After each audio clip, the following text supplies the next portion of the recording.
The night changed before Laura understood why. Because she woke suddenly with her heart racing. The room wrapped in quiet shadows and silver moonlight.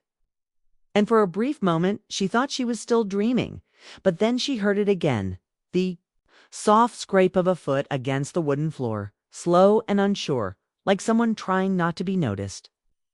And when her eyes adjusted, she saw a shape near the door, tall and still, breathing a little too fast. And the shock of it sent a chill through her body as she pushed herself upright in bed, her voice catching when she spoke his name, Ethan. And he flinched like a boy caught doing something wrong, whispering an apology before she could even ask a question, saying he did not mean to wake her, that he thought she was asleep, that he just needed a moment. And Laura stared at him, trying to understand how this moment had arrived so quietly and yet felt so heavy. Because Ethan was not a child anymore, not the shy 12-year-old she met years ago when she married his father, Mark, but a young man standing awkwardly in her doorway, his shoulders tense, his face drawn with something deeper than fear, something restless and tired. And the house around them felt too still, too empty, as if it were holding its breath, waiting to see what would happen next. She asked him what was wrong, keeping her voice calm even though her pulse was loud in her ears. And he hesitated, rubbing his hands together, explaining that he could not sleep, that his mind would not slow down, that the night felt too long and quiet. And Laura noticed the way his eyes avoided hers, the way he stood half turned toward the hallway as if ready to run. And in that moment she felt a strange mix of concern and awareness, because nothing about this felt normal, yet nothing about it felt dangerous either, just fragile, like a glass moment that could crack if handled the wrong way. She told him to come in and sit down, surprising herself with how natural the words sounded, and he stepped inside slowly, stopping near the chair by the window instead of the bed, keeping distance without being told. And the moonlight caught his face, showing lines of stress that should not belong to someone his age. And Laura wondered how long he had been carrying that weight alone. She wrapped the blanket tighter around herself, more for comfort than protection, and listened as he spoke in broken pieces about school pressure, about feeling invisible at home, about how his father worked too much and how the house felt colder than it used to. And Laura realized with a sharp ache that she had felt the same way for months, moving through days filled with quiet meals and short conversations, pretending that distance was normal, pretending she did not miss being seen. She offered him gentle words, nothing dramatic, nothing that crossed a line, just reassurance, just the kind of care any adult should give. Yet the air between them felt charged in a way she could not explain, not because of touch or action, but because of understanding, because two lonely people had found themselves awake at the same time, in the same quiet house. Ethan looked at her then, really looked at her. And something passed between them that made Laura's chest tighten. Not desire, not yet, but recognition. And she knew instantly that this moment mattered more than it should, that it would not fade by morning the way small moments usually did. She told him it was okay to feel lost, that nights often made worries feel bigger than they were. And she suggested he get some water and try to sleep again, keeping her tone steady, responsible, even as her thoughts raced. And he nodded, relief and disappointment crossing his face at the same time, as if part of him wanted to stay and another part knew he should not. Before leaving, he paused at the door and thanked her for listening, his voice quiet but sincere. And when the door closed behind him, the room felt suddenly empty, too empty. And Laura lay back against her pillows, staring at the ceiling, her mind replaying the scene faster than she could stop it, wondering why his presence had shaken her so deeply, why she felt a pull she did not ask for and did not want. And as the night stretched on, she understood one clear truth that would not leave her alone, that nothing inappropriate had happened. No words spoken that could not be defended, no actions taken that crossed a boundary. Yet something inside her had shifted, something had been noticed, and once noticed it could not be undone. And as dawn slowly crept toward the window, Laura realized this night would stay with her. Not because of what occurred, but because of what it revealed. And she knew with quiet certainty that life in this house would never feel quite the same again. Asterisk. Morning came too quickly after that night, and Laura moved through the house with a strange awareness she could not shake. As if every sound carried meaning and every shadow reminded her of something unspoken. And when she entered the kitchen, she found Ethan already there, standing by the counter with a mug in his hands, his posture stiff, his eyes cautious, and for a brief second neither of them spoke, the silence stretching thin before Laura offered a simple good morning that sounded steadier than she felt, and Ethan answered the same way. Polite but guarded, as if both were silently agreeing to act normal while knowing something had already changed beneath the surface. The day unfolded in small, careful moments. With Ethan leaving early for school and Laura focusing on chores she had done 100 times before, yet now felt oddly distracting. And she kept replaying the night in her head, not with excitement, but with confusion, questioning why such an ordinary moment had unsettled her so deeply. And she reminded herself again and again that nothing inappropriate had happened, that she had done the right thing, that she was allowed to care without crossing boundaries. But feelings are rarely impressed by logic. And as hours passed, she felt a growing tension, not toward Ethan himself, but toward the quiet emptiness of her own life that the moment had exposed. When Mark called that evening to say he would be working late again, Laura answered with practiced warmth. Listening to his tired voice and realizing how long it had been since they had shared more than basic updates about their days. And after the call ended, the house felt larger, quieter, and when Ethan returned home, he moved through it like a guest instead of family, keeping to himself, avoiding her eyes, and that distance hurt more than she expected. Over the next few days, routines shifted without discussion. Meals were quieter, conversations shorter. And Laura noticed Ethan watching her when he thought she was not looking, his expression thoughtful, almost searching while she found herself. Becoming too aware of his presence, the sound of his footsteps, the way he laughed at something on his phone, the way he carried himself with growing confidence. And she did not like the direction of her thoughts, so she filled her time with distractions, long walks, extra work, late-night television, anything to keep her mind from wandering where it should not go. One evening, as autumn air settled over the neighborhood, Laura stepped outside to find Ethan sitting on the back steps, staring into the dark yard with his elbows resting on his knees, and she almost turned back inside, but something in his stillness made her pause, and she asked if he was okay, keeping her tone casual.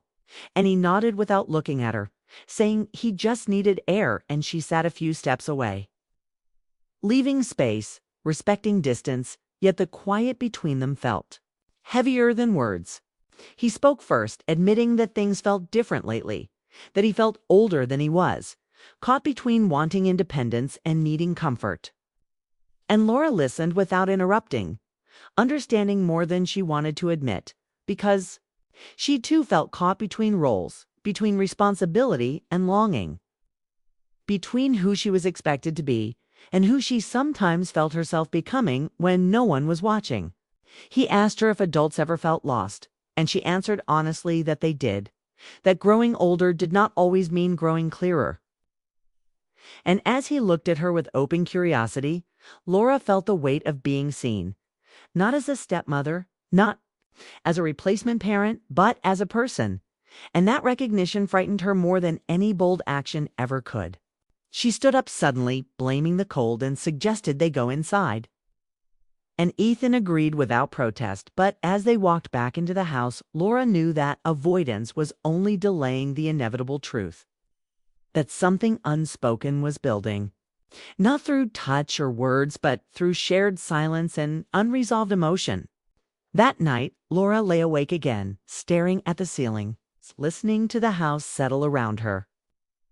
And she made a quiet promise to herself that she would not let this turn into something harmful, that she would protect boundaries no matter how uncomfortable it became. Yet deep down she understood that boundaries did not erase feelings.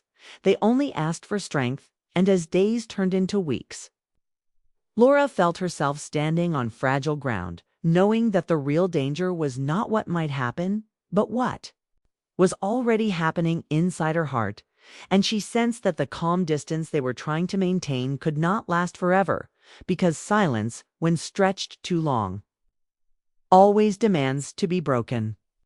The quiet tension that had been growing in the house finally reached a tipping point one Sunday afternoon when the sunlight was soft but bright, streaming through the windows and lighting the living room in gold, and Laura was folding laundry, moving quickly to distract herself from the thoughts she had been trying to ignore when Ethan appeared in the doorway.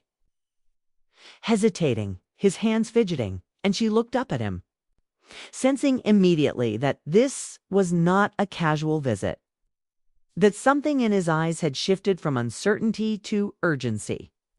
And she set the laundry down, heart picking up pace, knowing instinctively that a conversation was coming that could change the way they related forever, because he looked older than he did yesterday, yet younger in the ways only emotion can reveal, and his voice trembled when he asked if they could talk, as though asking for permission to enter both the room and her life more deeply than before, and she nodded, trying to appear calm, though inside she felt a flutter of apprehension that left her almost breathless. And together they sat on opposite ends of the couch, the space between them filled with unsaid words, memories of that night, and emotions neither wanted to name aloud, because to name them might give them life. Ethan spoke first, quickly, urgently, saying he had been thinking a lot about everything, about the distance he felt from his father, about how confusing growing up had become, and how he appreciated the small kindness she had shown him that night, the way she had listened without judgment. And Laura listened closely, trying to understand not just his words, but the weight behind them. The vulnerability that came with a boy who was no longer a boy, but not yet fully a man, sitting across from her and sharing pieces of himself that few people were allowed to see. And she realized with a pang that she too had been lonely in ways that went unspoken, craving recognition, connection, and understanding, and that this moment, delicate and fragile, was allowing both of them to see each other clearly for the first time. He admitted that he was confused about his feelings, that sometimes he felt admiration, sometimes longing, feelings he did not fully understand but could not ignore. And Laura nodded slowly, understanding completely, because she too had struggled with emotions she could not name, emotions tied not to physical desire but to recognition, care, and a deep human need for connection that had been ignored for too long. And she chose her words with care, explaining that caring for someone did not mean acting on every feeling, that some feelings were meant to teach rather than be followed blindly, and she emphasized that boundaries existed to protect both of them, not to suppress honesty or closeness. And Ethan listened, eyes wide, emotions raw, but tempered by the steadiness in her voice, absorbing her words while feeling the truth of what she said deep in his chest. The conversation moved slowly but steadily, neither rushing, both aware of the gravity but also the necessity of honesty. And Laura encouraged him to speak openly, to express what he felt without fear of judgment, and he admitted that he sometimes felt lost, unsure of who he was becoming, and that her presence in the house had shifted something he could not explain, that she had become not just a stepmother but a confidant, someone who saw him, truly saw him, and that recognition was as terrifying as it was comforting, because it made him aware of feelings that could not be ignored. Laura felt the same, a quiet ache in her chest as she recognized the depth of her empathy, the strength of her desire to protect him, to guide him, to be a source of care without overstepping lines. And she realized this conversation was less about what had happened and more about facing truths they had both been avoiding: the loneliness in their own lives, the longing for connection, the recognition that relationships, even non-romantic ones, carry the power to heal or hurt depending on how they are handled, and she spoke gently about the importance of maintaining boundaries while still being emotionally present. A lesson she had learned through her own experience of loss and longing. Ethan nodded, swallowing hard, tears threatening to spill as he acknowledged the wisdom in her words. Kay, admitting that he did not want to make mistakes that could hurt anyone. Kay, that he valued their bond too much to risk misunderstanding or crossing lines. And Laura reached out for a moment to place a reassuring hand near his on the couch. Careful not to touch him, but close enough to offer comfort, letting him know that he was seen, heard, and supported. And in that simple gesture, the tension began to lift the heaviness in the room, easing into a quiet understanding, a new level of trust that neither had expected but both needed. Because real change often begins with honesty, and honesty requires courage. They sat in silence for a few minutes, letting the sun move across the floor, both absorbing what had been said and what had not, the unspoken emotions lingering but now acknowledged. And Laura thought about how fragile human connection could be, how easily it could be misunderstood or misdirected. And she appreciated the chance to guide this moment toward clarity rather than confusion, to teach respect and understanding rather than temptation. And Ethan, looking at her with a mixture of gratitude and sadness, seemed to understand that true closeness did not always mean action. Sometimes it meant restraint, observation, and mutual care. Finally, he spoke again, voice softer this time, admitting that he feared this conversation might change everything between them. That the distance they had tried to maintain might feel permanent, and Laura reassured him that what changed would not be the bond itself, but the awareness within it that they could continue to care deeply without stepping into harmful territory. And in her words was a quiet promise of protection, wisdom, and mutual respect, a guiding principle for navigating the confusing waters of emotion. When Ethan left that afternoon, both of them felt lighter, yet aware that the moment was pivotal. That the night in his bedroom had revealed more than just vulnerability. It had revealed the power of connection and the importance of boundaries. And as Laura watched him walk down the hall, she understood that the shift in their relationship was permanent, not in a dramatic or harmful way, but in the subtle emotional way that leaves a lasting impact, teaching patience, empathy, and the difference between fleeting desire and true understanding. And she felt a quiet pride in both of them for facing emotions honestly, for choosing respect over impulse, and for learning that the strongest relationships are those where feelings are acknowledged but handled with care, where hearts are allowed to grow without causing harm, and where people are brave enough to say what is true even when it is difficult. That evening, Laura sat alone with her thoughts, the sunlight fading behind the curtains, and she realized that the house felt different now. Lighter in some ways, heavier in others, filled with the knowledge that things had shifted, but in a way that could lead to growth, connection, and understanding if handled with the same honesty and care they had shown in that living room. And she knew that moments like this, rare and delicate, were the ones that shaped the heart, taught boundaries, and defined the way people learned to love responsibly, and that the night and the conversation had done just that. Oh, changing everything in a quiet, meaningful way that neither would forget. Weeks had passed since that pivotal conversation, and the house finally settled into a rhythm that felt lighter, as if the unspoken tension had been replaced by understanding and careful respect. And Laura moved through her days with a sense of clarity she hadn't felt in months, focusing on herself, her work, and small joys she had overlooked while caught in routine. Yet she remained aware of Ethan, noticing the subtle changes in him, the way he smiled more freely, the way he carried himself with quiet confidence, the way he lingered briefly in conversation without awkwardness. And she knew that the moment of honesty they had shared had shifted something profound. Not in a dramatic way, but in the quiet, almost invisible ways that matter most. Because, true, change often shows in small gestures, in the way people treat each other after trust is rebuilt and boundaries are honored. Ethan seemed different too, more open yet careful, his eyes no longer searching for permission or approval, but holding respect and gratitude as if he understood the value of the guidance she had given. And Laura found herself smiling inwardly, proud of his growth and relieved that the house felt safe again, emotionally balanced without fear or confusion clouding their interactions. And she realized that this peace was more meaningful than any fleeting excitement, more rewarding than dramatic revelations, because it reflected maturity, care, and the strength to do what was right.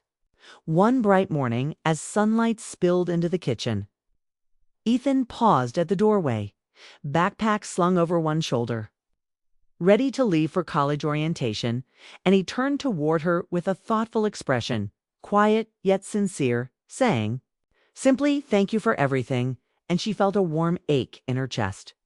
Recognizing the depth behind those words, the gratitude for patience, honesty, and the safe space she had provided.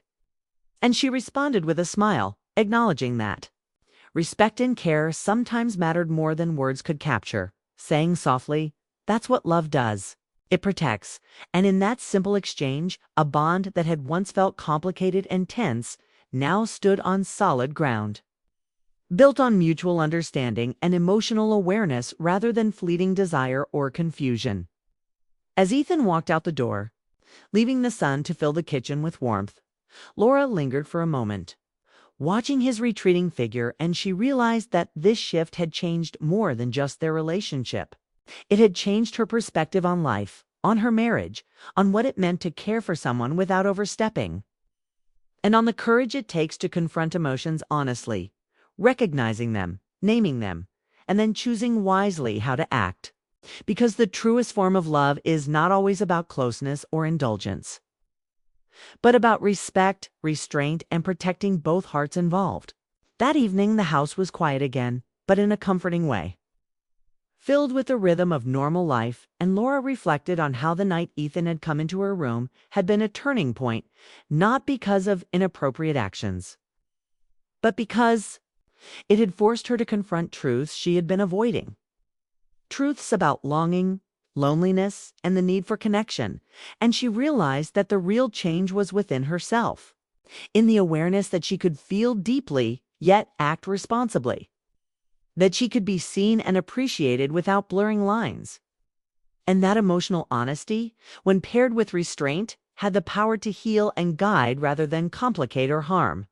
As the sun set and the rooms darkened into gentle shadows, Laura thought about the lessons both she and Ethan had learned, that communication matters, that feelings are powerful but must be managed with care, that relationships thrive not on impulsive actions but on understanding, trust, and the courage to do what is right even when it is hard. And she felt a sense of calm pride in the quiet maturity that had emerged from a moment that could have gone wrong but had instead become a source of growth and clarity. She reflected on her marriage as well, understanding that change within herself could ripple outward, that by handling this delicate situation with integrity, she had strengthened not only her bond with Ethan, but also her capacity to engage honestly with Mark, and she began to think about ways to reconnect, to bring back warmth and attention to a relationship that had grown routine and distant. Because the clarity she gained from handling one challenge responsibly made her see other areas of her life with fresh perspective. That night, she sat by the window with a cup of tea, the soft glow of streetlights outside blending with the fading sunset, and allowed herself to feel gratitude for the growth that had occurred, not just in Ethan, but in herself, knowing that every boundary respected, every conversation held with honesty, and every emotion acknowledged without reckless action had contributed to a stronger, healthier dynamic in their home. And she felt a deep sense of accomplishment in handling something so complex with integrity. Recognizing that emotional maturity is rare, and yet it could bring peace, trust, and a quiet, enduring love that did not demand drama but rewarded patience and care. Ethan's journey would continue, of course, with college and new experiences ahead. And Laura knew that she would remain a part of his life in a supportive, guiding way, and she welcomed that role with an open heart, proud that they had navigated a potentially confusing situation without harm, without regret, and without unnecessary complication. And as she turned off the lights and prepared for sleep, she felt the stillness of the house not as emptiness, but as reassurance, a symbol of boundaries respected, growth achieved, and relationships strengthened by honesty. And in that quiet, reflective moment, she understood that sometimes the greatest transformations happen not through dramatic gestures, but through simple choices made with integrity, empathy, and care. And she knew that night had truly changed everything in the best possible way.